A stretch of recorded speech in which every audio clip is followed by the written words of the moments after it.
Lo que no veis habitualmente es que si nos movemos un poquito hacia atrás, si nos movemos, estos son...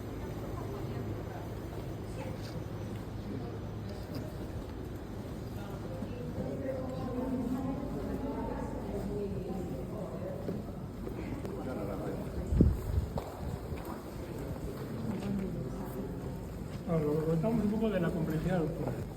Lo que me interesa de los suelos, no les he dicho, son difíciles de proyectar.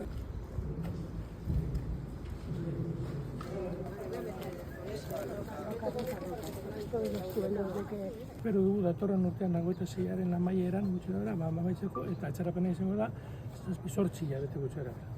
Hemengo erdi-erdigunetik trafiko batez be trafiko pisutzua baztertzea, ezta? Eta horrek emongo eskube aukera Markina hemengo erdigunea dan Zelaia eta Plaza Barrepe inguru hori berriro antolatzeko, berrasmatzeko eta batez be trafikoa eteteko aukera eta alderdi bietan segurtasunez jarduteko, ezta? Oinezkoentzako lehentasunezko espazio bat izan daiken. Trafikue Markinetik pasatzen dana. Etxebarriku ez da trafiku moztuko, baina claro, industriguneko kamioiak eta herrigunetik pasetie asko gastatzen dakuen da, transporte espeziala asko goten da hemen industriunetik eta orduan hori hemendik variantetik behaltzie gehien bat Markinentzako izango da bentaja handixe, baina da Etxebarrintzeko bai.